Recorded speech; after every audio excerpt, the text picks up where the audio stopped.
Wildcards. Besides spending cash on gems, by far the most important tool in any Magic Arena player's arsenal for building and improving decks. But is it still possible to do well without them?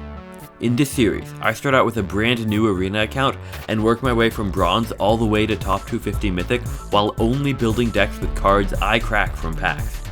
This is Sealed Only Arena.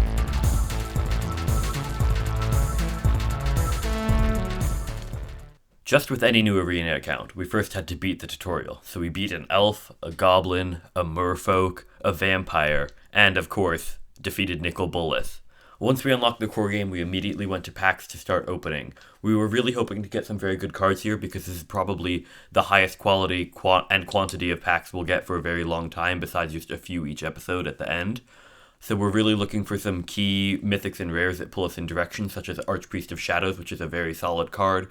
Also hoping to get some solid commons and uncommons, preferably in duplicate, that will help us build a core to a strong deck that we can continue upgrading as we progress up the ranks. Of course, we don't have to pick just one deck and stick with it, because we do have access to a whole collection that we open, but I would much rather have a higher quantity of high-quality cards concentrated in a few colors than just an overall birth of medium cards, which is what we're seeing here with a lot of these packs, getting some very useful black cards such as Duress, Kaito Dancing Shadows, a 4-mana Planeswalker, can be very solid. Maybe not top tier level, but just a very good card. And then finishing off our opening with some alchemy packs that, of course, the rares and uncommons won't be playable in standard, but hopefully we can find some commons or uncommons just to fill in the gaps, such as Mishra, which can see play in Burn, or Evolving Wilds, which we're going to need fixing if we want to play multicolor, because we probably won't have good access to rare lands. So overall, I was somewhat happy with this opening, but it wasn't overly impressive. So then after that, I went and I looked at all of the starter decks that we have access to and just see if there are any standard legal cards in there that could pull us in a direction. For example, the red-blue one has Urabask and Najal, which are cards that could pull us in that direction, but maybe not amazing. I found that most of the starter decks were actually more impressive than I was expecting, and at least gave access to 3 to 4 rares or mythics that I wanted to play.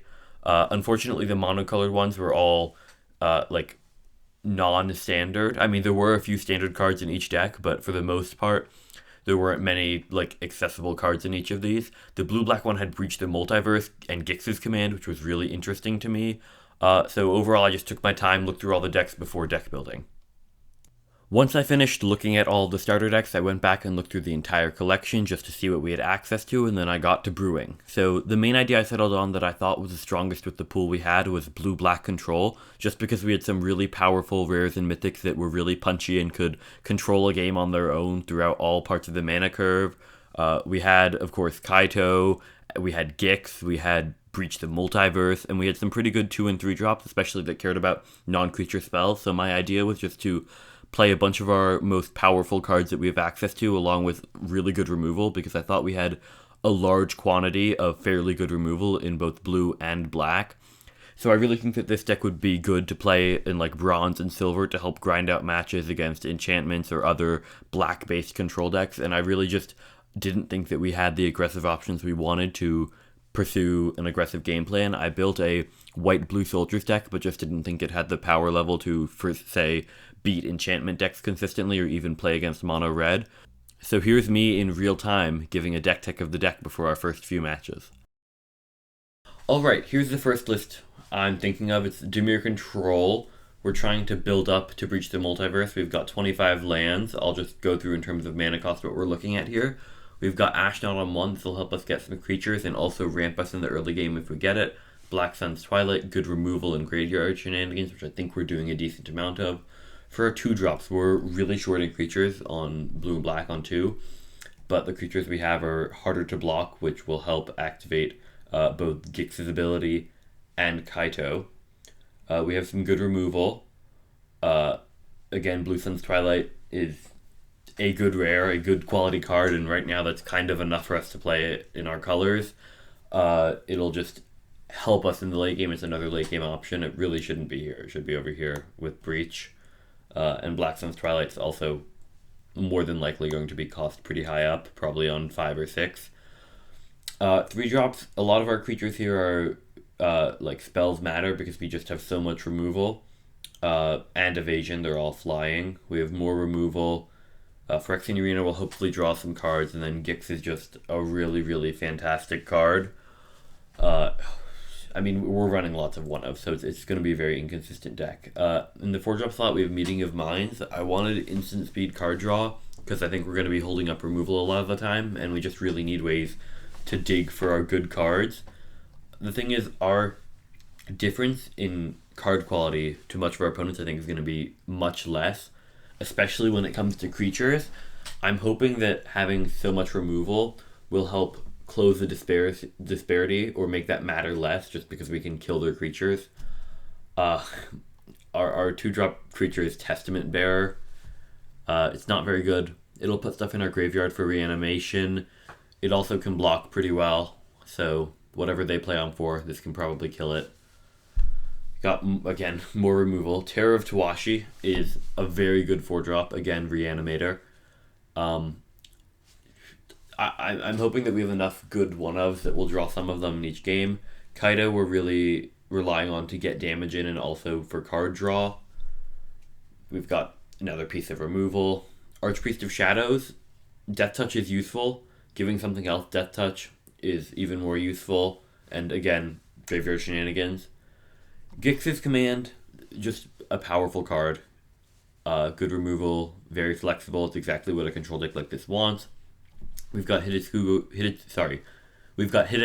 and Kairi, which will give us some card selection, and then also deal damage when it dies. It's just a very powerful effect. I mean, sometimes it will hit a land, sometimes it will hit a low-cost card, but staple this onto a 5-cost flyer, which is a 5/4. It's a very good card. Of course, Breach the Multiverse is hopefully our win con in many games if we can dig and find it. I don't think there'll be many breaches that don't win the game. It's a very, very powerful card, especially if we're getting back stuff like Hidetsugu or Archpriest or even the Terror. I don't know how I feel about this deck. I'm optimistic. I think getting Kaido kind of made me want to try this out first, and I also love Dimir. It's my favorite color pair, but I'm also interested in trying out red-blue spells because we have a lot of spells matter cards, or blue-white soldiers, or a monocolored deck, but I just don't think we have enough depth in any colors for that. So we're going to go try out a few matches. Of course, as always, we're only playing best of 3, so here's our sideboard, which is not very good. We have a different kind of removal spell. We have 2 things that give us hexproof. We have another 2-drop if we need more creatures. Again, if we're facing a creature-heavy deck, we just need more creatures, so we have some Academy Walls also. Those will block well. Filter out. I doubt we're going to see enchantment or artifact decks, but if we do, that'll be helpful. I mean, it might come in handy. Just more removal if we need cheaper removal. Again, if we're facing an aggressive deck, a lot of our expensive stuff's going to come out, and we're going to be bringing in our cheap removal, more creatures. We've got Duress, which I considered main decking, but it's only a 1-of, so I think we're going to keep it in the side.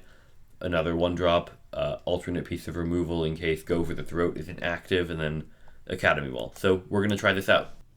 Game 1 of match 1 of the series, and we're on the play. We have a pretty good hand, a 1-drop, 2 3-drops, and a 5-drop. Chromos, Seed Shark, and Hotijin both care about non-creatures, which we don't have in our hand, but are still pretty decent blockers, and with the Generous Visitor, we know we're up against Enchantress here. So it might be a bit of a hard match. It's a very powerful deck. They have lots of card draw, lots of pump spells. Luckily, Ashnod had Death Touch, so it can block pretty well in the late game, and if we have other creatures that die, it can recur it with their ability. So here, opponent plays another Forest and another Generous Visitor. They're playing Llanowar Wastes, which means they're green and black, and I'm used to playing against green and white enchantment decks, so I'm a bit worried about what stuff they could have here. I end up misplaying because I misread what Ashnod did, or rather, I forgot what Power Stones did and forgot that they could only tap for artifact spells. So I sacrificed my Trawler Drake to make a Power Stone, which I will not use for the rest of the game, which was a bad misplay. Makes Ashnod worse than I thought, but Trawler Drake's a pretty bad creature anyway. So not too much of a loss, but definitely disappointment to misplay like that in the very first game. They play a Life of Toshiro Umezawa, which is a decent removal spell saga, and they just have a huge advantage on board and tempo in the first game. It's going to be very hard to come back because we can't play anything on that turn because we didn't have access to 2 blue mana, which is, again, a problem with not having access to the fixing we want. we're stuck with a handful of 3, 4, and 5 drops, and they're already going to be attacking in for 9 damage each turn. So the first game of the series is already pretty much over. We're going to have to go into sideboarding, hoping we can do well. So really just a unfortunate but probably expected way to start the series, considering our stipulation that we gave ourselves. So we're just going to play a 5-4, hope that the only way we win is that they don't have removal, they don't have an enchantment to buff their visitors. Basically, their hand is just lands, and that would keep us at 1 life. But of course, they have a Terra Sunder, and we lose the first game. So, going into game 2, we're playing a pretty aggressive enchantment deck. So we're bringing in a lot of our cheaper creatures and cheaper removal, and initially taking out our more expensive removal. But we're going to end up trying to keep in a lot of removal overall, just because in this matchup we just need to have answers to everything. Otherwise, we're going to lose. I mean, not everything, but we can't let things sit on the battlefield for too long, because that just accrues more advantage over time. And a lot of their cards synergize well with counters. So that hand we had to mulligan, we just didn't have anything. Then we kept a 6 with a 2-drop into a 3-drop. Mercurial Spelldancer seems like a pretty decent card, especially if we can copy a removal spell. Trawler Drake I really don't like as a card, but we just need it to fill out the curve. It can be decent if we're a more aggressive spells deck, like maybe blue and red. But when we're blue and black and our only spells are removal, and it's only a 1/1 that doesn't block well, I just can't see it as a very good card. And one other issue here that we're just seeing, not with the game, but with my arena, is right above the no blocks button, the show faces for L. I don't know why on this new account that it's not working, but I've tried to turn it on in the settings and press it on the keyboard, and it's not showing the faces at all time, and I can't get that to disappear. So hopefully that'll be fixed in a future episode, and if any of you know how to fix that, let me know, but it's just not working. So the good thing about Spelldancer here is, especially when we're going against slower decks, it helps us get in some damage, and also will help us activate abilities of Gix and Kaito, which let us draw more cards. In this matchup, it's not great, and we'd prefer to have creatures that can block better. But them just having 2 1-mana 1/1 death touches means we really just can't block at all. So we're going to just have to try to be progressive here and outrace them, which at the moment we're winning, but if they keep on leaving up death touchers to block, we don't really have a great chance. The opponent thinks for a while, plays a 4th land, and they're going to play Akiba Reckoner Raid, which drains us more and turns into a creature. So they have now 2 creatures with Death Touch. We'll have 2 creatures with Menace, are draining us again, and we really can't block well with, like, we can't trade advantageously. And of course they have removal, so their deck is just very good. We're going to try to duress here, see if we can find something. Of course they have a land. Play a tapped blocker, just swing in for 4. Trying to race them probably won't work out great for us, because they're going to drain us again on their next turn. Then the turn after that have another 2/2 with Menace, and all we really have is swinging for 4, maybe 6, but they can leave up blockers with Death Touch. We have Rona's Vortex to gain us tempo, but that probably isn't going to be enough to save us here, but we'll try our best. Opponent plays a Weaver of Harmony, buffs their other creatures. I considered just Rona's Vortexing here to save the damage, but figured it would probably be more worth it to remove it permanently.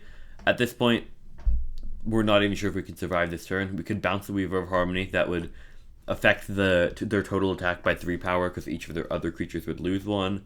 I really don't know why they copied that ability, because it did nothing. Maybe they thought it would clone their Saga. But at this point, bouncing Weaver of Harmony means we're taking 4 still, but we would have to block. So we could block the 2 1s with Death Touch, or we could double block the Road Captain. In that case, we would take 2, go down to 2, and they play another creature. We're just out of luck here. No matter what we could draw, it probably wouldn't be enough to save us. So they didn't even attack with the Road Captain, but still we're dead on board, especially with drawing a land. So that's match 1 in the books. Here we are going into match 2 against someone all the way up in silver. This opening hand looks great. We have 2 2-drops, 2 of our best 2-drops, and then we can go Kaito on 4, and that synergizes with the Spelldancer because it can't be blocked. Gala Greeters means they're probably playing some sort of go-wide deck, and we see Argoth Sanctum of Nature in their lands, which means they're trying to fuse it with Titania. So we need to just worry about them getting too big of a board, too many lands, and winning that way, and hopefully we can use our removal spells wisely in this game to control that. But we're trying to get a bit of, like, stay equal, if not ahead on tempo in the early game, so that when we use our removal spells, we have something on board to back them up with to, like, capitalize on that advantage. So on turn 4 here they play, or turn 5, well no, turn 4 because they have a treasure, a massive creature, Silverback Elder, 5/7, which we're going to need to deal with at some point. Right now in hand we don't have a great way of doing that besides Gix's command next turn, making them sack it. That would still leave them with a 4/4 that should be able to attack or block pretty soon, considering how much ramp they're likely running. Overwhelming Remorse was a very good draw here. We really just need to dig to find more removal. And they play a second Gala Graders, which lets them find more lands, ramp more, make more treasures, make counters in this case. But really, they're just in a fantastic overwhelming situation here, and we're going to need to use our removal very wisely to pare down their board. They swing in at Kaido because the Topiary Stomper is now active. There's a good option to block it here with Ashnod because it has Death Touch, and that's a pretty good trade for us. We could play Testament Bearer because it would block well and give us more creatures in our graveyard for reanimating. Instead, we can use Kaido to cushion the damage by making their 4/4 not be able to attack, remove their other big creatures, leave them with not as good of a board, and we can block effectively, so Kaido will survive the next turn. Of course, they're still on 9 mana, and they have Argoth that Confuse when they play Titania, so we're still definitely not in the clear here, not by far. But hopefully in the late game, as they're running out of gas, we have cards that can recur, steal cards, Black Sun's Twilight's good removal, Hitotsugu and Kairi, we just have greater value, so as long as we can survive their onslaught, I think we'd be in a pretty good situation. But that is not going to be an easy task, considering they now have Titania, so they can fuse it on their next turn. We're going to have to use our removal very well here to make sure that they, once again, don't have any boards. So what we're doing here is first attacking with Spell Dancer, putting the counter on it, but again, another misplay, because I didn't realize that by returning it with Kaido, that would take precedence, so we're no longer able to copy Gix command like I would have wanted. So that does make it significantly worse of a play than it could have been, and I think if I had played that correctly, it could have put me in a very good situation to win the game. Unfortunately, now we're likely going to be in a very good situation to lose the game, which is obviously not ideal. We'd be starting the series with 3 games in a row lost, and obviously close to losing our second match in a row. Can't imagine winning a match. So we're going down to 11 here. We do have still some removal spells, but just too far behind on tempo. We're going to scoop, go to sideboarding. I think this deck is going to be a bit difficult to sideboard against because they just have a lot of really good ramps. So we're going to try to bring in our early disruption, stop them from getting too big of an early advantage, and hopefully if we can go into the late game somewhat even, I think that would put us in a good situation to try to win the match. So of course we're going to play first. Our opening hand seems okay. We have a 2-drop into a 3-drop with removal. Ichor Synthesizer isn't great when we don't have Kaito or Gix, but again, our 2-drops just overall isn't great. At least it can block. I'm going to choose to murder here instead of do the Seed Shark, even though that's losing out on some value. Gallagreators, when they play another creature, just gives them too much ramp, and we need to, again, like I said, slow them down in the early game, give us enough time to get into turn 4, 5, or 6 somewhat on even footing. Here we're going to play the Seed Shark and then just pass it back, even though we're going to be taking probably poison from the Contaminator. We would much rather, in this situation, have the Seed Shark, because then in the future when we do play our removal spells, it gives us extra value, because really what happened wrong in the first game isn't that we lacked removal. We had removal, it's just we couldn't play things fast enough. We couldn't both remove their creatures and build our own board, and that led to us having, besides misplays, so many cards stuck in hand. So what we're going to do instead is start removing, especially Titania there is very good to remove, while making these 3/3 tokens that can flip for 2 mana. So that'll allow us to turn the corner more. So in this game, while we are definitely the defensive deck and they're the aggressive deck in the early game, they also ramp and have a really strong top end, probably better than ours. So we need to play more of a mid-rangey role because we don't have inevitability. They do, and hopefully do well in the early game with tempo and then switch in a turn or two, flip over, and then take control. So over here, we can just Blue Sun's Twilight, steal their Contaminator, which is really pushed for a 3-drop. 4/4 with Toxic, swing in for 3. They're now not doing too great on board, only have a 2/2 with Trample. Their Saga did pretty much nothing besides ramp them, and they're stuck with 6 cards in hand. So now we really need to try to push and win the game. On our next turn, we can flip for 8 power our 2 incubated Phyrexians. Block here just to, again, because we're in the lead, we want to make it a small game, minimize the board, do good trades, swing in for a ton, actually game. And there we have it. We've won our first game of the series. Hopefully we can win the game 3, win our first match, equalize the record 1-1, which I think I would surprise myself there because I didn't think I was expecting to win probably any matches today. I didn't think our deck was good enough for that, but it's actually been performing much better than I've been expecting. There have been a few cards that I'd almost rather have lands, like the Trawler, the 3 mana 1/1 flyer. I don't think that card's been good at all. So hopefully we can open some better 3-drops, or even just look back in our pool and maybe I made a bad decision when building the deck. So here, again, they're starting off in a similar way to game 2, which is I'm getting a better board presence. They're building up for the late game. They have really good enchantments and artifacts that help them in the future, but not too great now except when it's drawing them cards. So as long as we can minimize their actual creatures on board and take an early lead, that puts us in a good situation to just keep getting in some damage in, maybe build up to breach, and then bring back one of their giant creatures. So again, this is what we're seeing. The Weatherseed Treaty, it's a great card to ramp them and to build up to their late game, but it really doesn't help them right now. So we're just capitalizing on that advantage, getting in damage, building up our board while they're just playing like a token, which is easy for us to bounce with Rona's Vortex. Next turn with 5 mana, we can Rona's Vortex the token, and then pile on or Deadly Division, whatever they play, which is what we're going to end up doing here. Just bounce the token, kill the Elder. That ramps us into Breach the Multiverse next turn if we can draw an untapped land, which we don't, but that's okay, because we can play our tapped land, still have another removal spell, and then Breach next turn, and they're already at 9. All they do is play another enchantment and a 1/1, which becomes a 4/4, and draws them a card, but probably won't be enough to save them the game here, because we can just kill it, put them down to 5, or 6 actually, put them down to 3, sorry, draw another card, Breach next turn. We might not even need it, because they need 2 blockers here. They get 1 blocker, but we also have removal. We can Black Sun's Twilight the token here. Now they still need 2 more blockers, or really 3, because we have Pylon.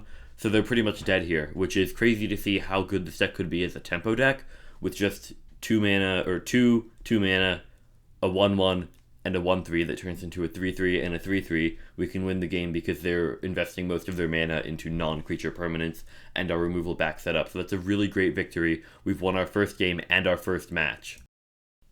Alright, here we are for match 3. It would be really huge if we can win this and get a positive record. Again, it's a great opening hand. We can curve Synthesizer into Seed Shark, then turn 4, either Testament Bearer if we get a land, or Deadly Derision for removal, and that'll trigger the Synthesizer and the Seed Shark.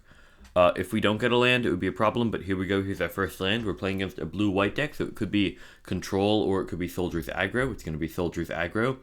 So we're probably going to want to use our removal spell on turn 4 to open up some of the board and then swing in. In this case, we can take out the Veteran and then attack freely because the Survivor will be a 1/1. But they could have something with 1 mana up.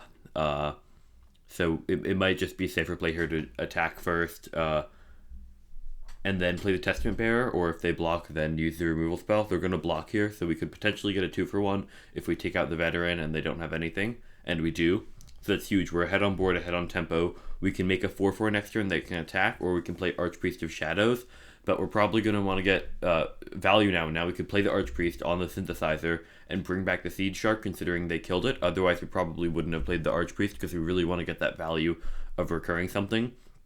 So now next turn we're swinging for 8 plus 4 if we release the token, so that would be 12. They can block 1/4. We're just going to attack first, and then we can play the Testament Bearer.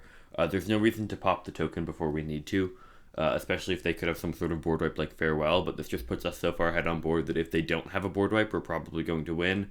Having 2 1/1s is good because it can block the Testament Bearer well, but the rest of our creatures can attack pretty easily, and even if they block the Testament Bearer, we're still getting the Death Trigger, which can help us get things in our graveyard to recur later. We get Breach, and we can play it this turn with the Treasure, so that's pretty much game over. There's not really much you can do against the Breach, and we're getting a 7/7 token. We're going to bring back the Planeswalkers here just to protect against a creature-only board wipe, so we can bring back Elspeth and Kaito. And at this point, I'd be surprised if our opponent doesn't just concede on the spot. I mean, maybe they have a board wipe in hand. I don't even know if there are any 4-mana board wipes in the format. I don't think there are. They're just going to play a creature. They're not necessarily dead this turn, but now they are because we activated Kaito. So there's game 1. Hopefully we can sideboard well and win game 2. So we're going to look at their graveyard because I kind of want to decide like how low to the ground they are, what kind of removal we need to bring in. They didn't play any of the artifact creatures that are soldiers, so I think we're pretty safe keeping Go for the Throat. But again, we're just going to do what we've been doing in our last matches, because we've also faced more aggressive decks, which is bringing in cheaper creatures, because I think that's going to help us. This hand isn't great, so we're going to mulligan it. It just wasn't proactive enough. This hand also, we have to wait till turn 3, but then we can go Gix into Kaito, or if they're being really aggressive, Chrome Host, because that blocks really well. But they're just going to scoop here. I guess they didn't have a second land. So that is match number 3 done. We have an overall record of 2-1, and that is a fantastic start. Match 4, we're going to keep a pretty decent opening hand if we can get to 4 lands, because then we can play Tawashi, but until then we Synthesizer and go for the Throat. We hit our 3rd land drop there, so if we can get 1 more land to the next 2 draws, we're fine. Sea Shark helps. We're up against red-black, maybe mid-range, maybe artifacts. Let's see, Graveyard Trespasser, probably red-black mid-range. It's a very good deck. I'm a bit worried about this. Okay, Synthesizer and Fusing. Okay, so we're probably against red-black artifacts, actually, but they're also just playing the good mid-range cards, and they're hugely ahead on tempo here already and swinging in for 5 next turn, so we're going to need to do something good controlling. We could play the Synthesizer and block the Fuseling, but if they can get another counter on that, then that's bad, so it might just make sense to murder here and discard a card. I discard the Synthesizer because I don't really think it's going to help us too much here, because they're going to have creatures that it won't block well against and we'll just kill it. So we're going to just hope to get... Okay, Haughty Djinn was very good. It can block well. We can block the Harvester, or not the Fuseling anymore. We're down to 8 already, and they have the Oni Cult Anvil, which is pretty bad, but at least it makes our spells cheaper, so we can either grab the Harvester or the Fuseling, or use Gix's Command. We're going to grab the Fuseling here because it can block well or attack well. We're probably at this point going to have to leave it up to block because we just can't attack well. But if we Gix's Command, we can wipe their board pretty much and then make them sack the Harvester and then get in for 8. So now we've done a huge tempo swing there. That's just to showcase how good Gix's Command can be, and now that we've capitalized on our position and we're ahead on board, we can just use all of our removal to just continue to pressure, and there we go, we win the game. It's a concession. I'm actually really surprised that our deck did that well against red-black artifacts. It's a very good deck. Our deck, I don't think, is anywhere near that good, but we just got lucky and drew well, which is something we can improve on, because hopefully we can get duplicates of our good cards, and that'll make our deck more consistent. But I wouldn't expect most games against red-black aggro to go that well, and we're going to have to mill twice and keep a not great hand with just a Synthesizer to defend early game, and then hopefully curving into something big. If they can get a strong start like this underdog, we're not going to have much of a chance, because we can't really block. We can block well with the Seed Shark. Synthesizer at this point probably won't do us much good, but it might be our only option to play. They're going to Voltage Surge here, so we're going to be taking 6 damage each turn. We're on a 2-turn clock. I think I might have misplayed there and not just held up Meeting of the Minds, but I couldn't have played it anyway because of a tap land. Maybe the tap lands aren't worth it, especially the Surgical Bay. We're going to have to deal with the Shieldred here, but we're probably dead. Not this turn, but the next. And we can't really cast any spells, or we have to discard, and we're just going to kill ourselves there, because not really any option. We're going to not make any changes, go into Game 3. Hopefully we can pull this one out of the bag, get a 3-1 start to the first 4 matches, which would be huge. I'm not expecting too much because our opponent's deck is very good, but Grafted Butcher and Zephyr Sentinel are 2 pretty good creatures. Grafted Butcher especially could be very good here. Sentinel doesn't block too well, but we can hold it up with Flash. I think what I'd rather do with creatures with Flash is hold it up with a removal spell, so if we end up not wanting to remove anything, we can play Sentinel instead. Killing the Butcher ends up being fine because we can bring it back later, sacking something like the Zephyr Sentinel, and Gix will block well here. Holding up 4 mana, we don't want to bring back the Butcher now, but we can just swing for 3, probably pass, hold up the Zephyr Sentinel, probably end up murdering something instead of doing the Zephyr Sentinel, but if they're going to kill Gix, maybe we play the Sentinel and hopefully block the Fuseling, but it really depends if they use their 2 mana usefully. We could just take it and then Zephyr Sentinel. Archpriest can give it recursions, and we can bring back the Butcher or Gix. We're going to bring back Gix because we can bring back the Butcher, which is its own ability. So maybe we can, they've killed the Archpriest, so maybe we can get in, sack the Sentinel, and they've conceded. I guess they didn't have a very good hand, but that's huge. We're starting this with a 3-1 record. Alright, last match of the first episode. Obviously getting a 4-1 record would be huge, but finishing 3-2 wouldn't be bad at all, considering going into this episode, I probably would have been happy with 1 win, and 2 I would have considered fantastic. So either way, I'm very happy with how our deck turned out with our pulls. This hand is not great, but we're going to keep it, because as long as we can draw lands, we can just keep up enough removal until we can hopefully resolve Gix's Command to turn around the board, or draw something good, or flip our agent. We get a 3rd land, which is pretty helpful there. We're up against another Enchantress deck, this time green-white enchantments instead of the green-black that we got our other loss of the episode to, so that's a bit of a bad sign that our deck has already shown to be bad against another enchantment deck, but this one could be very different. They're running Ossification for removal. I don't think I mind too much because Aetherblade Agent could be great, but I don't care about it that much, but we can Convoke to get rid of their Weaver. Scry 2, or Surveil, sorry, we're going to keep 1 land on top because we really need to get to 5 lands, and getting to 4 activates our Deadly Derisions. So by using divisions on the Weaver of Harmony smartly, we can not only ramp into Gix's command or maybe Breach, but also just control the game and make sure we don't go to too low life too early on. So overall, while I'm worried about the matchup, I'm pretty happy with how this game has gone so far. As long as they're not at the point where they're playing too many creatures per turn, we can probably keep up. We're just going to play Kairi here and Hidetsugu because I think it can ramp well, and it obviously gives us basically a brainstorm on ATB. Archpriest of Shadows on top is again fantastic if we can play it, use its backup ability on Kairi, then recur something. We're going to have to spend a removal here though because they're swinging here for 11, we're going down to 6. We could just Gix's command, put counters on Hidetsugu and Kairi and gain some life while also making them sack the Spirited Companion. Then we're swinging in for 7, gaining 7. Game's even at 13 life, I'd say we're ahead on board. Ozlith is a bit scary, and of course an enchantment deck can ramp up really quickly, like what they've done just here, swinging in for 8 last turn, now they have a 5/5. We're going to have to really be careful about when we choose to attack, because if they can get something out on board for 1 turn, they can do the same. But they scooped game 1, so we're ahead 1-0. We're going to sideboard in a similar way we did to the other enchantment deck, which is bring in more removal, get rid of some card draw, because it's going to be hard to keep up with card advantage against a deck like this. Just make sure we're not letting them get too far ahead on tempo and that we have answers. They're going first, so it's going to be difficult, and I don't think we'll have as much removal as we did last game, but it's fantastic that we beat this deck even once. We did get a very good draw, and we were able to use our resources well. This is a bad hand. This is not great, but better. We have 2 removal spells and Ashnod, which, as seen in the first match when I misplayed it, it's not as good as I thought it was. It's still a good 1-drop with the fact that it has Death Touch, though. So it's good enough to play into, again, chumping against a Generous Visitor and trading would be good considering how big it could grow and stopping them from getting more counters. But they're going to Ossification here, get rid of Ashnod. It's a question whether you go for the throat. Probably the answer is yes, just to stop them from getting too many more counters. And obviously now we have 2 more removal spells to hold up. We have Murder this turn, Deadly Derision next turn. There was an option to play Surgical Bay there, but I, again, didn't want to fall behind on tempo and wanted to have removal spells. I think really that's what this match is going to come down to, is how far behind on tempo we are. But we're good because they only have 3 cards left in hand, same as us, but we have Meeting of the Minds, so we can use our removal spells, ramp, hold up Meeting of the Minds for when we don't need to use removal. So in this case, it's again, close choice. We're probably going to draw here and hold up Deadly Derision until they attack. We drew Go for the Throat, so a cheaper removal spell for later. We now have enough mana eventually when we can play that to play Breach, but now we're in a bit of trouble because Hexproof, we lost a removal spell, didn't get the ramp.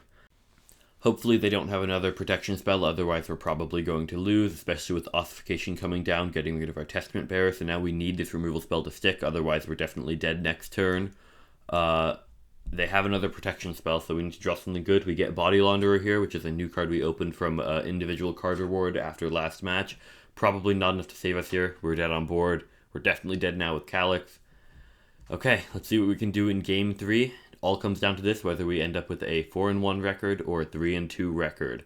So we're going to side in, actually, considering Filter out, because they did have a bunch of sagas and stuff, but bouncing them will just let them replay it and get more activation to give them more value. So it's really just not worth it. We're going to play first, keep this hand. Turn 1 Duress I think is going to be pretty good against their deck, as long as they don't just have creatures. They don't just have creatures, but they have 2 invasions of Gobakon, which will make our start and our removal much slower, which isn't great. It'll let them just play invasion, swing in. We can't do much about it. They'll accrue a big advantage, and now they know we have nothing in our hand, no gas really. Testament Bearer is now going to take a while. Terror of Tawashi can block in the early game until they grow their creatures too much, so this game isn't looking great so far, especially if they have another invasion or Ossification. Even Calyx here puts 2 counters and gets another counter itself. They're going to pop the invasion here. We're just going to try to trade the Kami. Now they get like an Anthem, essentially an Anthem that is an incremental Anthem, and they can also sack to deal with our removal spells. So we're kind of in trouble here because the only removal spell we have that can get over the Light Shield Array is Gix's Command, which is a 1-of. They're now going to get a second one, so now 2 of our removal spells are down the drain thanks to the invasions flipping. And their creatures are now being buffed with 2 +1/+1 counters every turn. So it's looking like we're going to lose this game. There's an option to just play Meeting of the Minds here to try to draw into an answer, but Testament Bearer might end up being the better choice. I'm going to just hold up Meeting of the Minds because I think Testament Bearer, there's no chance that really saves us here. Whereas Meeting of the Minds, drawing into Gix's Command and something else good could potentially save us here. We draw into 2 more lands. We have Archpriest of Shadows. that can block one thing. We'll go down to 11, and then they'll definitely have lethal the turn after that because they'll get more pumping. They're not going to attack with Generous Visitor, even though it would get them in more damage, but now they definitely have lethal on us next turn because they replay a Calyx. Maybe it was a mistake to block the Calyx because I could have thought that they might have another one. I think it ended up being the right play. I think it was the right play though, considering that Generous Visitor would just put more counters on things. We're just going to put forth 2 more blockers and hope that we can last at least this turn, block whatever they have with Death Touch. I would be happy trading a 1-1 for a 10-10, and then we can trade with Calyx. We're down to 4, so we're once again, as with pretty much every turn until the end of this game, dead on board. They give all their stuff indestructible.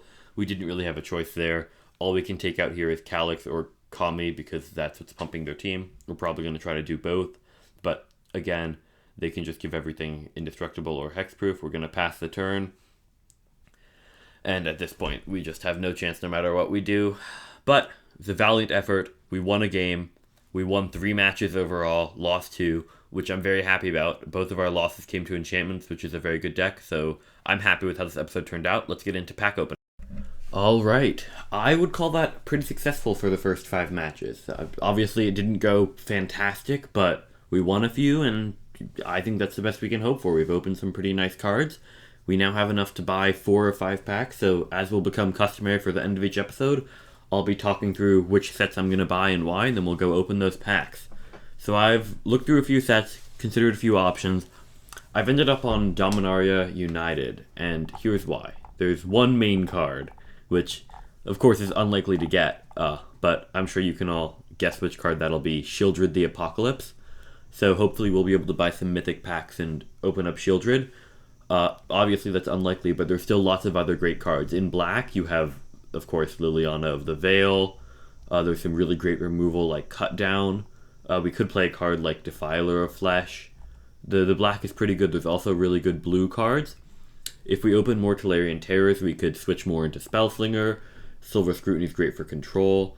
I've been pretty fine with the copy of Rona's Vortex and wouldn't mind increasing that. Obviously, there's Haughty Djinn, Impulse. There's lots of options here for Spellslinger. Aether Channel is just a good card. There's some pretty good white stuff. Temporary Lockdown. Obviously, Defiler's decent. But I'm not too big of a fan of white here. The other thing, though, that's really great about Dominaria United, it has some really good red aggro cards. So if we, like, for example, open up, like, first of all, Lightning Strike's very good. Shivan Devastator is very good.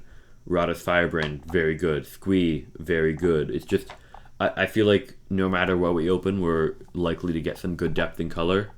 I haven't looked too much into the green in this set. I so far don't think our green is very deep, but I wouldn't mind like more Quirion Beast Callers. Obviously, we played against Silverback Elder. It was very good. Lone Speaker's fine. Green Widow is just really good for the rate. So there's good green cards here also. And then, of course, in colorless, there's some decent stuff. Balmor would be good if we end up going Spellslinger. Urtai would be great for our deck. I mean, there's just some really decent cards here. I don't really think we could go wrong. Hopefully we get Shieldred. I'm really happy with how our deck turned out. I also built a Soldier's deck as a backup, but I really think that the Dimir control is much better. Obviously, getting some of these lands would be nice as well. The blue-black one I don't believe is in the set, but still, I think this is a great option for us. So we'll go and do that, and I will see you there in 1 second. Hopefully we get a Shieldred. Right, I'm in the store. I've investigated. We have enough to buy 3 mythic packs. That'll cost us 3,900 with 450 gold left over. We could spend our gems. I don't want to do that just yet in case we come up with something else we want to do them with in the future. One thing I think I want to hear from you guys about before I decide whether to do it or not is whether we should limit ourselves to just constructed events to gain gold and gems, or whether we can dive into limited. For example, a quick draft to get cards that we want from a set that's being drafted, or to get extra rewards from limited at the end of a season, or even to try to farm gold that way. I'm going to stick to not doing that for now, unless I hear an overwhelming majority that that's fine, because I thought that might be kind of against the idea of the series. But at the same time, that's still not using wild cards, and that still is sealed only. It's just drafting to get cards for a constructed deck. But without further ado, in this case, let's buy 3 mythic packs. The Dominaria United. If we open a Shieldred or a Liliana, that would be really big for our deck. But otherwise, the set, just as you've heard, has really great depth. So I'll be happy no matter what, probably. I mean, not no matter what. You could, of course, not get cards you want. Let's see. Anything useful in this first pack? Not really. I don't think Tatiova is good enough for Constructed here. Maybe. I really don't think so, though. Let's see what our first Mythic is.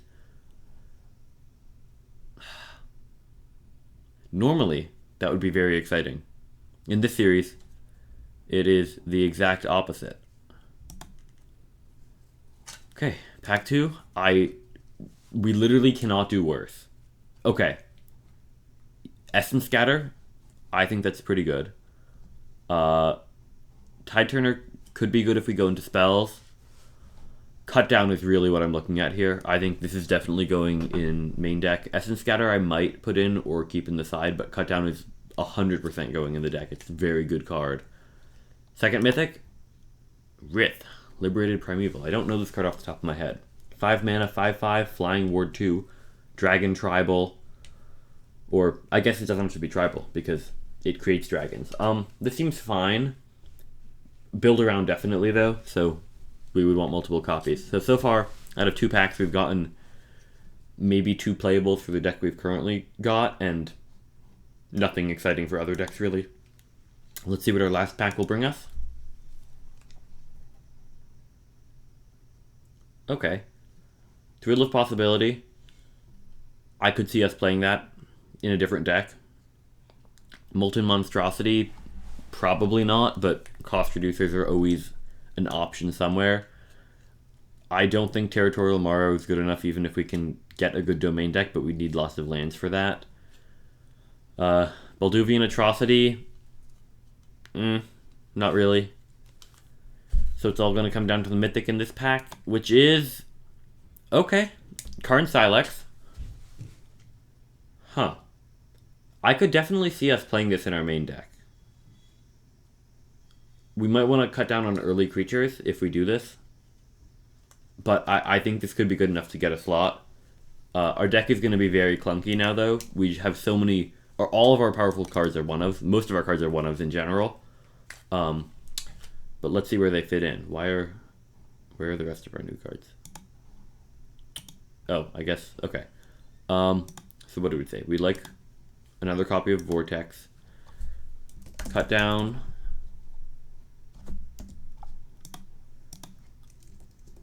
We've got Essence Scatter, which I think for me might go in the side for now.